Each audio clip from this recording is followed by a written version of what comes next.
galerinha, beleza? E aí, professor de História Diego Novaes, e na aula de hoje nós vamos falar sobre ditadura e redemocratização do Brasil. Ou seja, nós vamos pegar lá desde o período lá do golpe militar de 64 até o governo Michel Temer em 2018.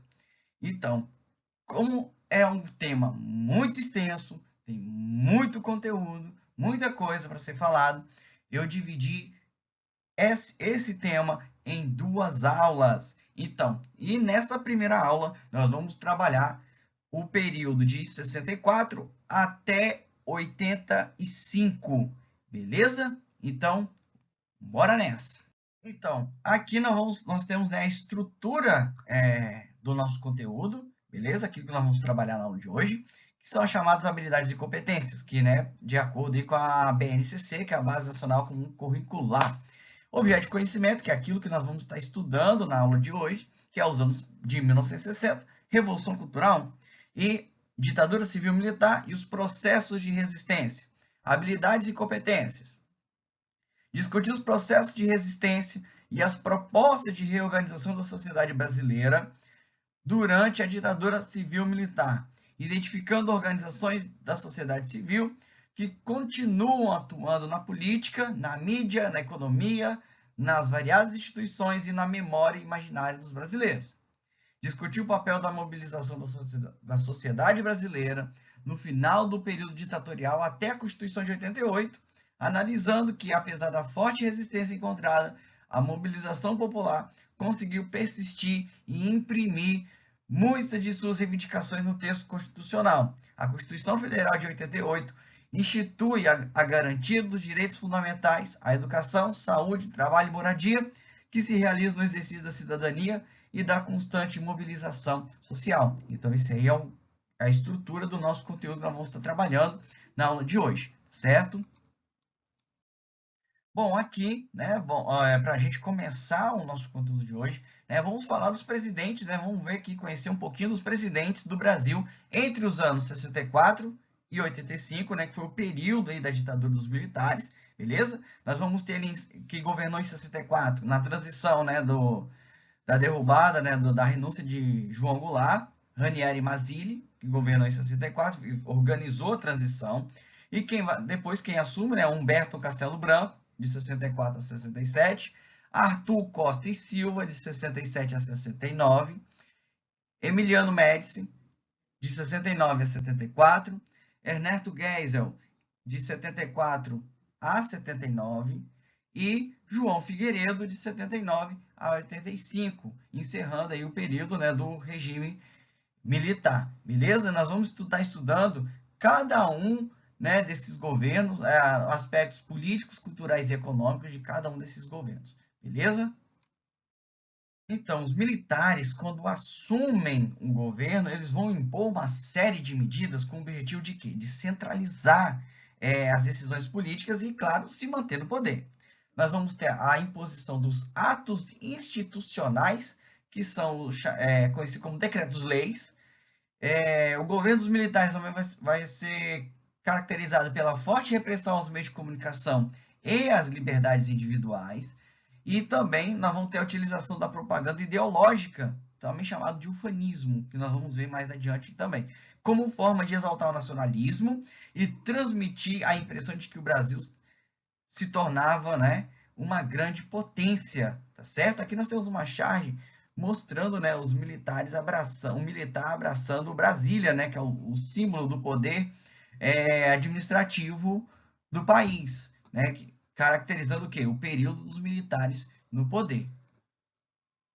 Então, pessoal, no início da ditadura militar, nós vamos ter a formação de dois grupos que vão se alternar no poder político, né, no poder presidencial do país entre 64 e 85. Nós temos o grupo militar da Soborno, que é formado por a sua maioria ali por professores da escola de guerra, que eram oficiais intelectualizados, né? O golpe militar ele era visto como uma intervenção passageira, tá? O retorno do poder aos civis após o afastamento de alas de esquerda e do perigo da desordem social, tá? Então, ou seja, eles viam aquela questão, eles vão nós vamos nos manter no poder por um determinado tempo, depois, aos poucos, né, nós vamos realizar uma abertura lenta, gradual, segura e devolver o poder aos civis. Os presidentes dessa linha eram o Castelo Branco, o Geisel e Figueiredo. E nós vamos ter o grupo militar Linha Dura, que era o grupo da extrema-direita, formada por oficiais anticomunistas e conservadores, tá? que defendiam uma ditadura mais duradoura, como, por exemplo, o Costa e Silva e o Médici. Então, nós vamos ter esses dois grupos, e em alguns momentos da nossa política, nesse período, esses grupos vão entrar em uma espécie de conflito político. Então, pessoal, quem vai assumir a presidência logo após a renúncia de Jango através do golpe dos militares vai ser o presidente da Câmara dos Deputados, Ranieri Mazzilli, em 64. Tá? Ranieri Mazzilli, ele assume, né, ali a presidência com a renúncia de João Goulart por convocação do próprio Congresso, né, nacional após o movimento revolucionário de 64. E com isso ele prepara a posse, né, o período que ele está no poder, alguns meses que ele fica, ele prepara a posse do primeiro presidente militar do período, que é o Marechal Castelo Branco. Ele, junto com a junta de ministros militares que governavam de fato, né, eles assinam o ato institucional número 1, que ficou estabelecido o quê? O direito de alterar a Constituição, ficam suspensos por 10 anos os direitos políticos de todos os cidadãos vistos como opositores ao regime, entre eles congressistas, militares e governadores, demitir, colocar em disponibilidade ou aposentar compulsoriamente qualquer pessoa que tivesse atentado contra a segurança do país, o regime democrático e a honestidade da administração pública. Então, com isso, os últimos presidentes, como Juscelino Kubitschek, João Goulart, Jânio Quadros, outros políticos como Luiz Carlos Prestes, Darcy Ribeiro e entre outros políticos importantes tiveram seus direitos políticos cassados e muitos deles também acabaram sendo exilados. Então, logo em seguida, vem o Marechal Castelo Branco, eleito, né, de maneira indireta, tá? Porque ele foi eleito pela Câmara dos Deputados, não foi eleito pela população, tá? Que ele vai governar o Brasil entre 64 e 67, tá? E ele vai estabelecer eleições indiretas para presidente, incluindo esse ato, né, no ato institucional número 1. Na questão política, ele vai também estabelecer o ato institucional número 2, que vai estabelecer o seguinte: a dissolução de todos os partidos políticos, legitimando apenas a Arena, tá? E o MDB, que é a oposição. Então, era uma oposição controlada ali, tá? Segundo,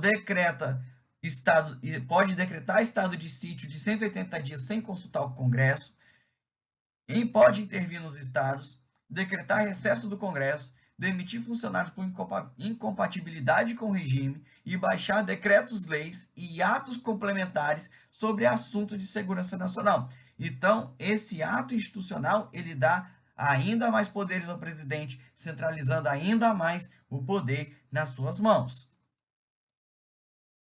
Outros atos institucionais que foram, né, inseridos aí durante o governo do Marechal Castelo Branco foi o ato institucional número 3, que é, né, promulgado em 66 e determinou eleições indiretas para governador. Antes as eleições indiretas era só para presidente, agora também era para governador. E com isso, né, nós vamos ter organização de passeatas contra a ditadura, né, pela UNE. A UNE começa, um movimento social do estudantil começa, né, a se organizar, né, através da União Nacional de Estudantes, tá? E nós vamos ter também um ato institucional número 4, que é a eleição de novo presidente, tá? Convoca a eleição para novo presidente, a Câmara queria votar, e a formulação de uma nova Constituição. Então, aí eles vão tirar a Constituição de 46, que vai ser abolida, e vão preparar, entre aspas, uma nova Constituição. Tá? Então, aqui nós temos uma manifestação estudantil, né, com a baixa ditadura. Então, nós vamos ter um movimento muito forte estudantil nesse período, que nós vamos falar também mais adiante, contra a ditadura militar. Já na questão econômica, né, o Castelo Branco ele vai criar o PAEG, né, que é o Plano de Ação Econômica do Governo. Esse Plano de Ação Econômica do Governo previu o quê? Corte dos gastos públicos, aumento das tarifas e os impostos e o fim da estabilidade, tá? Criação do FGTS, o aumento salarial uma vez por ano e abaixo da inflação. Digamos aqui que a inflação está X, o aumento era Y, ou seja, o salário ele não era corrigido acima da inflação, sempre abaixo. Isso, inclusive, acontece até hoje, tá? O salário mínimo ele é corrigido sempre abaixo da inflação, não acima, tá? Então, com isso, o poder de compra diminui cada vez mais. Restrição de crédito, tá? Parou de emprestar dinheiro e arroxo salarial, congelamento de salários. E também nós vamos ter o fim da lei de remessa de lucros, que foi criada em 62. E quais são os efeitos desse plano econômico? Recessão e desemprego. E também a desvalorização monetária, que no momento a nossa moeda era o Cruzeiro Novo. Bom, agora nós vamos ter o governo do Arthur Costa e Silva. O Arthur Costa e Silva, ele era do grupo Linha Dura e vai ser eleito presidente em 67. Aí, com essa questão, ele vai estabelecer a Lei da Segurança Nacional. Ele acaba declarando uma guerra interna. Quem eram os inimigos? O comunismo e a esquerda, né? E na questão política, ele vai aumentar, né, a repressão, só que com o aumento da repressão, aumenta também as manifestações populares, tá? Inclusive o movimento estudantil, nós vamos ter a passeata dos 100 mil, e nessa passeata, né, nos confrontos entre os manifestantes e as forças policiais, nós vamos ter o assassinato do estudante Edson Luiz, tá? Então, esse é a Folha de São Paulo da época, né? Violento conflito entre polícia e estudantes em Brasil. Edson sepultado o assassinato de Edson Luiz provocou uma grande comoção nacional, né, nos embates contra a ditadura militar. Também nós vamos ter a ação do movimento operário em Minas Gerais e no ABC Paulista, tá? E o presidente ele acaba sendo vítima de um derrame e ele se afasta do cargo presidencial. E nesse organograma nós podemos observar o quê? A ideia dos confrontos de 68. Os confrontos de 68, eles vão ter uma sincronia com protestos e revoltas que estavam acontecendo na Europa, no México e nos Estados Unidos em 68. E o Brasil ele vai ser marcado pelo embate entre repressores, no caso o governo, e os reprimidos. Nós vamos ter a passeata dos 100 mil, nós falamos, né, que foi o movimento que organiza uma manifestação contra a ditadura e conta com a participação de vários outros grupos da sociedade, como professores, jornalistas, intelectuais e artistas também. Nós vamos ter a marcha dos 20 mil, né, que é resposta à morte do estudante Edson Luiz. Nós vamos ter também a organização da luta armada contra a ditadura, que nós vamos falar mais adiante. E nós vamos ter 2 greves operárias, em Osasco, tá? E em Minas Gerais. Então, aqui nós vamos ter o estabelecimento do AI-5, o Ato Institucional número 5. Né? Como a própria reportagem diz, o objetivo é manter a revolução.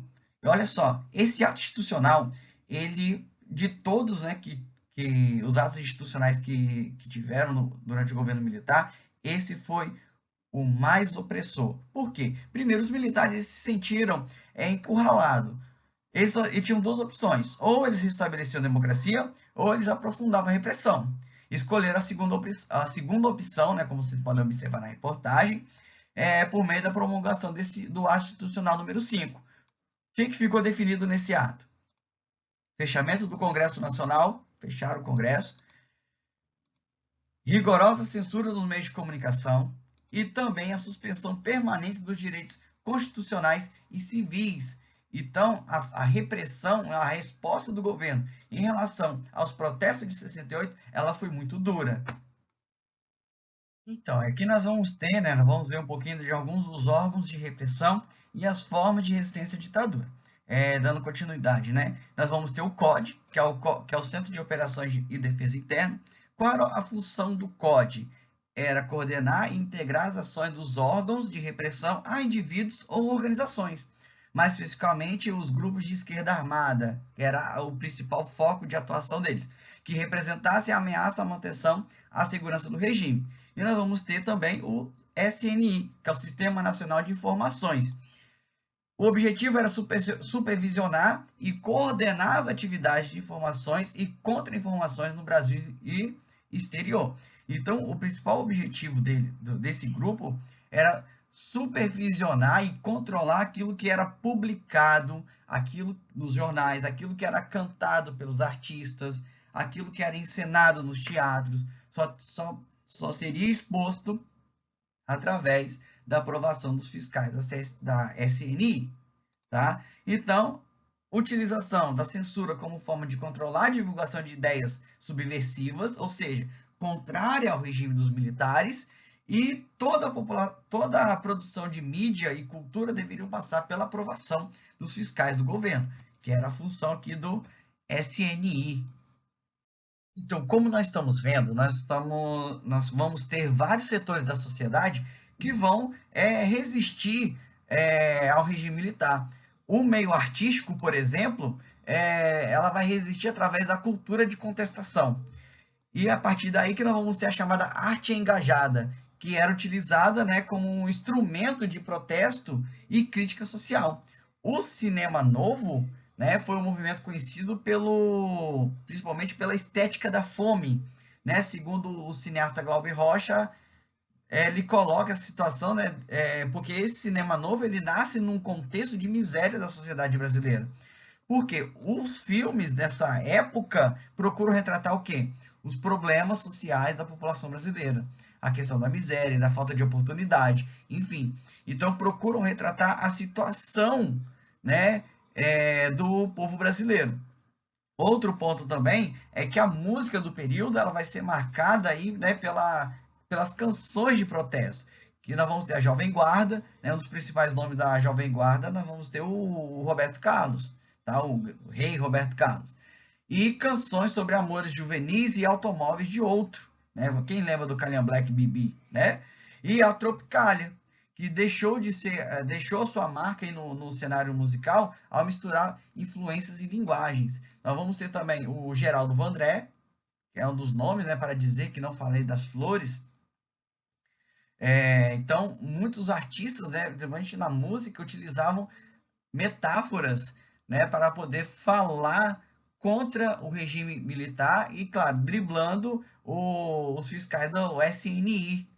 Pra ver a banda passar, cantando coisas de amor, a minha gente sempre necessita.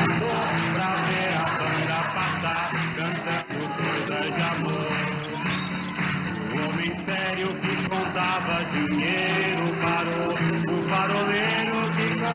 Nós vamos ter também o teatro, tá? O teatro ele procura retratar as desigualdades sociais e o sofrimento da população brasileira, assim como o cinema, tá? Através de peças como Morte e Vida de Severina, de João Cabral de Melo Neto, e Navalha na Carne, de Plínio Marcos. Então, esses são alguns pontos, né, da resistência artística através da arte engajada na resistência contra o regime dos militares. Então, a imprensa ela também vai resistir à censura da ditadura militar da seguinte forma. Claro, né, como nós falamos, né, vai haver uma forte censura por meio do SNI. Os jornais de oposição ao governo eles vão ser fechados, tá? E muitos editores, muitos jornalistas vão criar um conteúdo independente que vai ser chamado de imprensa nanica, tá? E muitos também vão utilizar do humor e da ironia, né, através das charges, para escapar da censura e transmitir notícias contra o regime. Então, como é que funcionava essa censura? Olha aqui essa página, tá, do Estado de São Paulo, tá? É a mesma notícia, é a mesma página, né? Só que antes de ser publicado, o SNI ia lá conferir, ó. Percebo que essa notícia aqui, ela vai ser retirada por não estar de acordo com a doutrina ideológica, né? Ou de repente considerada subversiva pelo governo e vai ser substituída, né?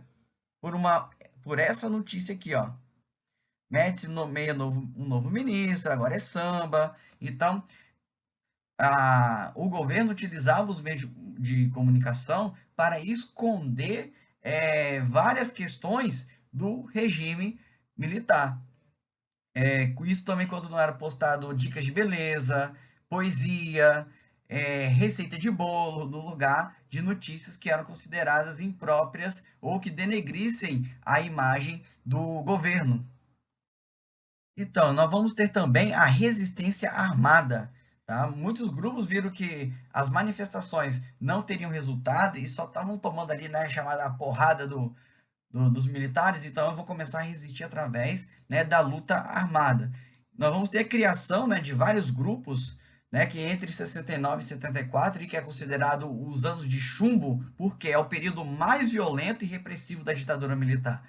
Aí nós vamos ter o fortalecimento da ideia de lutar contra o regime nesse período. Aí nós vamos ter a formação desses grupos de resistência, tanto na área urbana quanto na área rural. Aí nós vamos ter o Movimento Revolucionário 8 de Outubro, o MR8, a Ação Libertadora Nacional, a ANL, a Vanguarda Popular Revolucionária, VPR.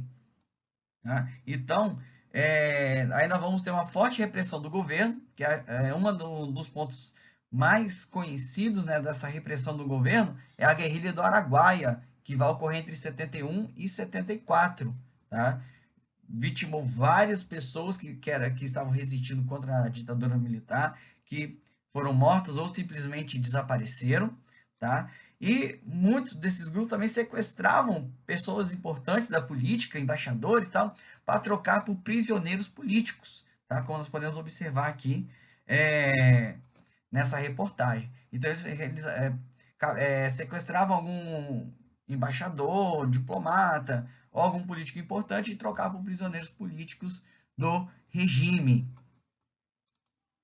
Então, aqui nós vamos entrar na década de 70 com o governo de Emiliano Médici, de 69 a 74. Ele vai representar aí a manutenção da linha dura, né, do regime militar. E o governo dele, né, no chamado período Anos de Chumbo, que é o governo mais autoritário do regime militar. O princípio ufanista também, né, tem o seu auge no governo dele. Brasil, ame ou deixe, tá? Esse aqui é um dos slogans da época do seu governo. Nós vamos falar da questão do ufanismo mais adiante. E na questão política, né, ele vai instaurar um regime de censura aos meios de comunicação e ele também vai passar a combater as guerrilhas que se alastravam pelo país. Nós falamos, né, agora há pouco das guerrilhas. Outra questão também é que no final do seu governo, as guerrilhas, tanto do campo quanto da cidade, já estavam praticamente esmagadas pelas forças do governo. E, além disso, né, milhares de pessoas foram acusadas de subversão, né, ou seja, de ideias contrárias ao regime, e sendo torturadas e mortas em todo o país. Eu falei agora há pouco da questão do ufanismo. O que era o ufanismo? O ufanismo é um orgulho exagerado de algo, né, comumente utilizado no Brasil para se referir ao patriotismo excessivo, ou seja, um grande orgulho que determinado indivíduo possui de seu país, pátria e nação. Aí que vem a ideia, né, do Brasil ame-o ou deixe-o. A Copa de 1970, por exemplo, né, que o Brasil foi campeão,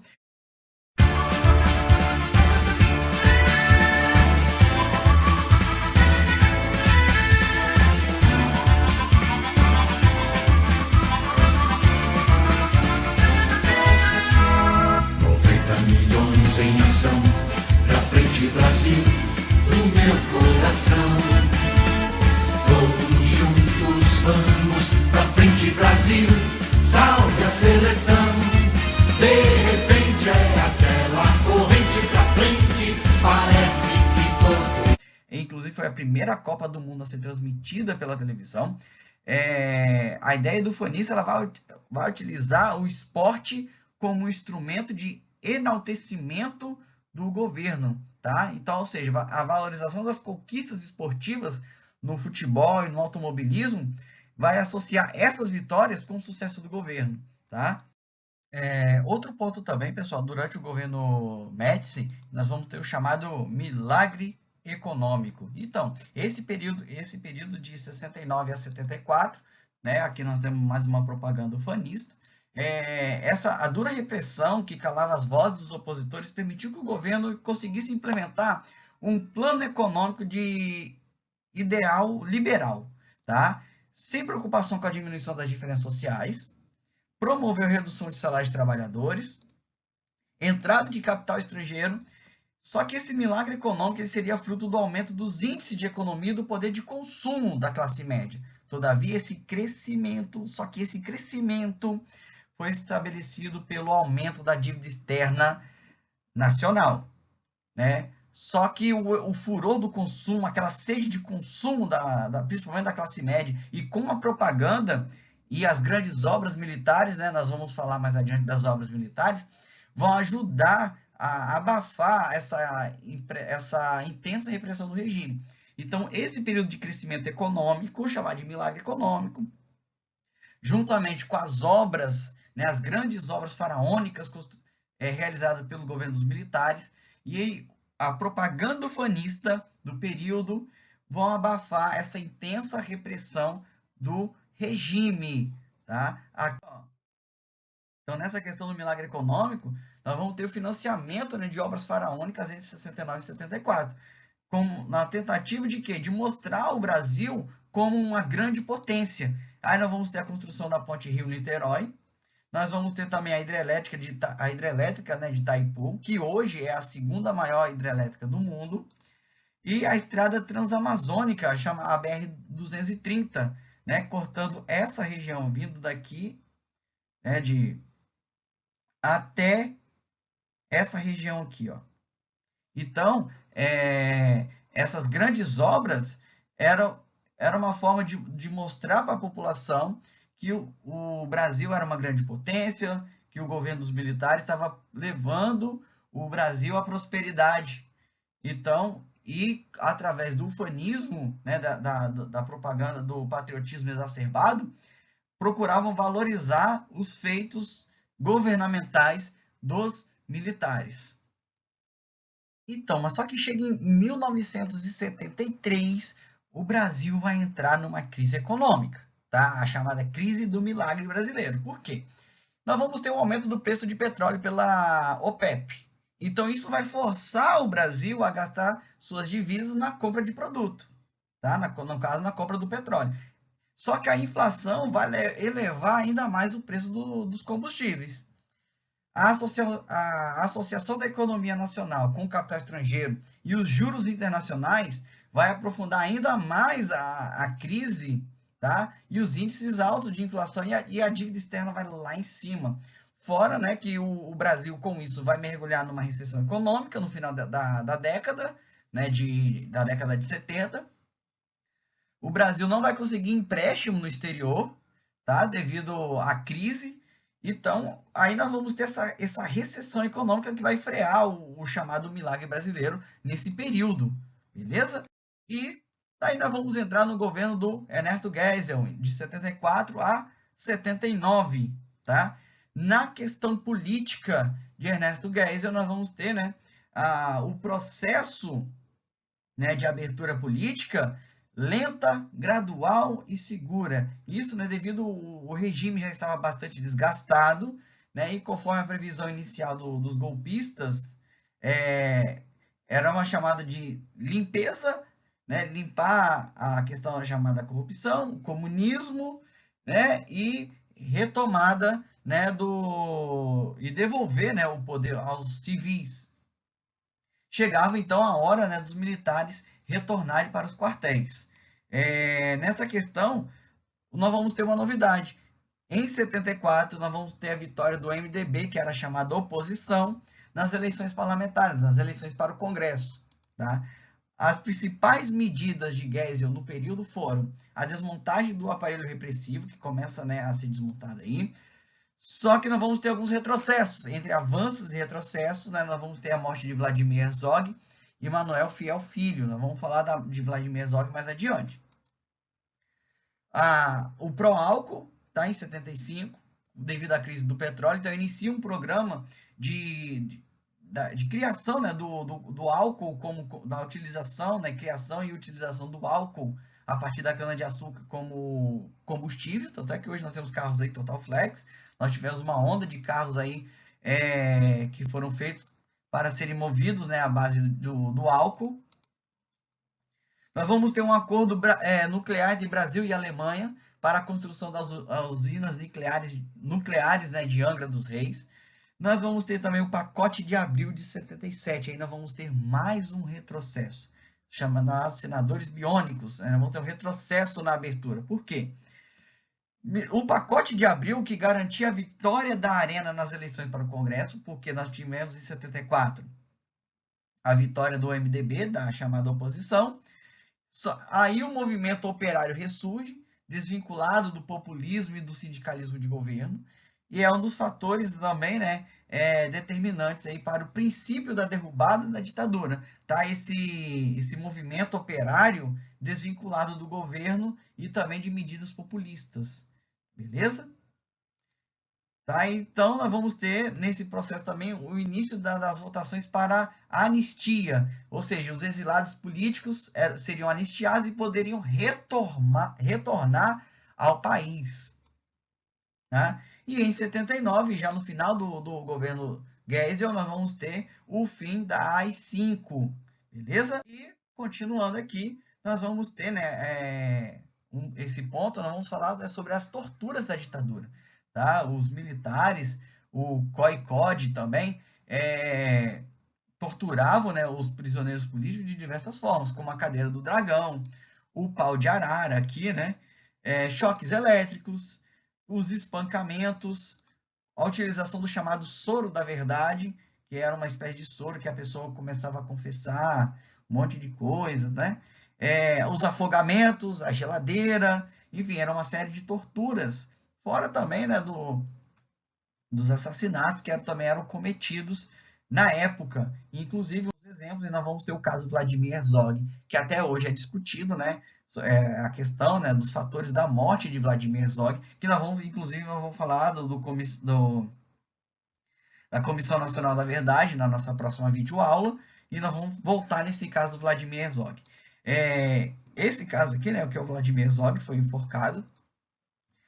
Herzog, ele vai comparecer, né, espontaneamente, né, por livre e espontânea vontade, no DOI-CODE, após ter sido procurado por agentes da repressão em sua casa e na TV Cultura. Os agentes vão procurá-lo, onde ele trabalhava como diretor jornalístico na época. O jornalista foi torturado e espancado até a morte, e a morte de Herzog vai gerar uma série de protestos, como a famosa missa na Catedral da Sé, em São Paulo, e contribuiu para que o presidente Ernesto Geisel e seu ministro Golbery, do Couto e Silva, vencessem a queda de braço contra a alinhadura da ditadura, que pedia um aperto na perseguição à esquerda, sob o argumento de que o país vivia a ameaça do comunismo. Lembrando que aqui ainda, né, nós estamos naquele contexto de Guerra Fria, e o Brasil, né, com o golpe militar, tinha se alinhado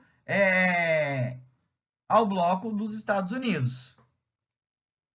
Então, pessoal, aí nós vamos ter o último governo dos militares, o último momento, né, dos militares no poder, que é com o governo de João Figueiredo, que vai de 79 até 85, tá? Aqui, João Figueiredo. E a questão política, né, de João Figueiredo é que ele continua com a abertura política, né, com o processo de abertura política, a lei da anistia em 79. Nós vamos ter as greves do ABC Paulista, com destaque para o líder sindical Luiz Inácio Lula da Silva, tá? Que vai liderar os metalúrgicos do ABC Paulista. Nós vamos ter a última tentativa de continuidade do poder da linha dura. A linha dura vai organizar o atentado do Rio Centro em 81. Tá?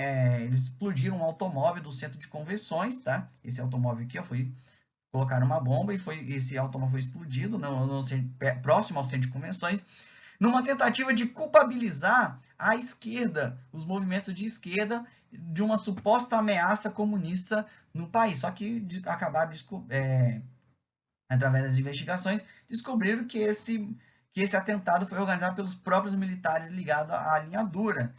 Outra questão também é que em 82 foi decidido eleições diretas em todos os níveis, ou seja, eleição municipal, estadual e federal, mas só que com exceção para presidente da República, que seria eleito indiretamente, ou seja, pela Câmara dos Deputados.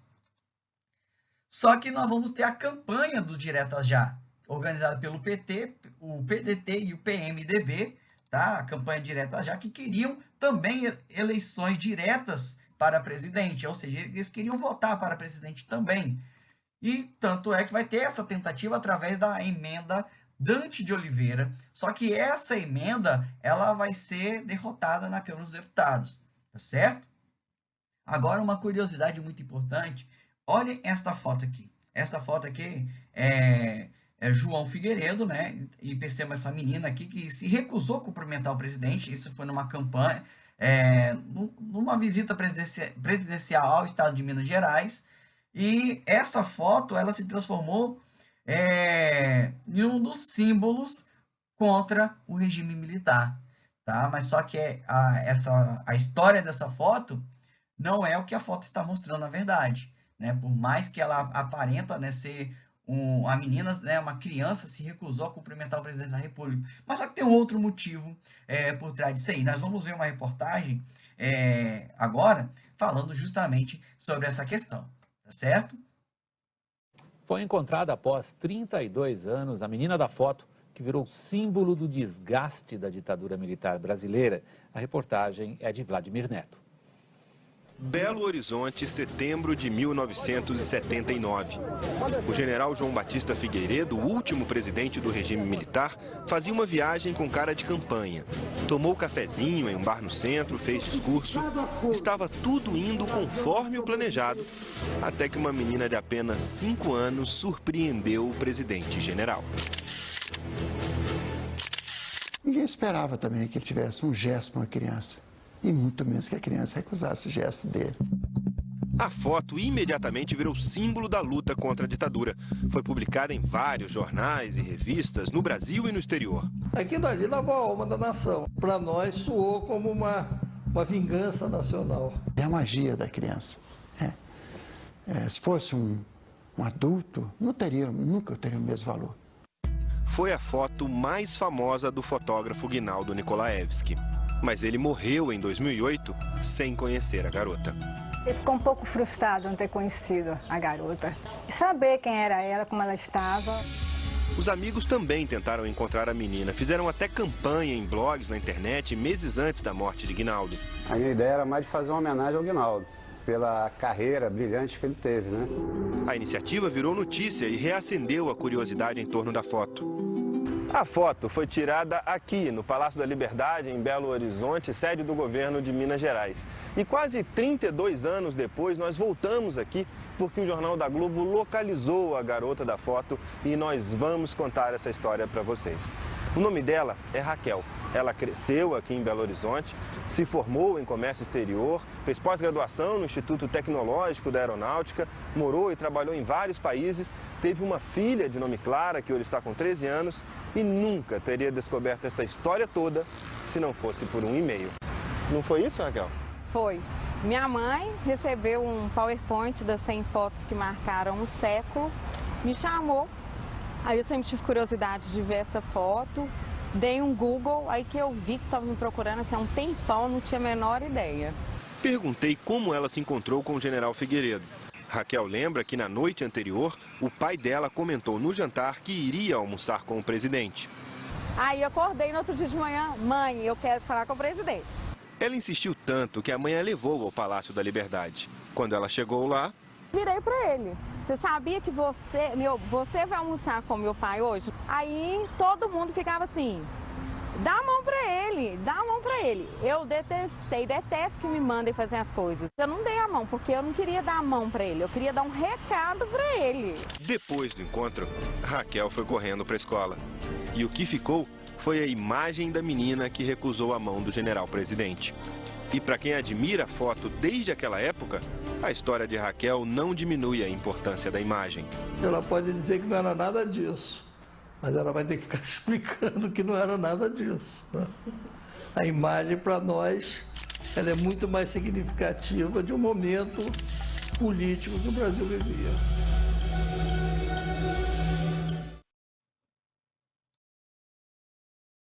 Então, pessoal, eu quero agradecê-los aí pela atenção, tá? Espero que vocês tenham entendido essa videoaula, esse contexto que nós estudamos aí, que foi o período da ditadura militar, entre 64 e 85, beleza? Não se esqueça, desculpa, de deixar o seu like, né, de curtir a nossa videoaula, de promover o nosso conteúdo, de promover o nosso canal, indique para os seus amigos também, tá certo? Então, eu só quero agradecê-los aí pela atenção e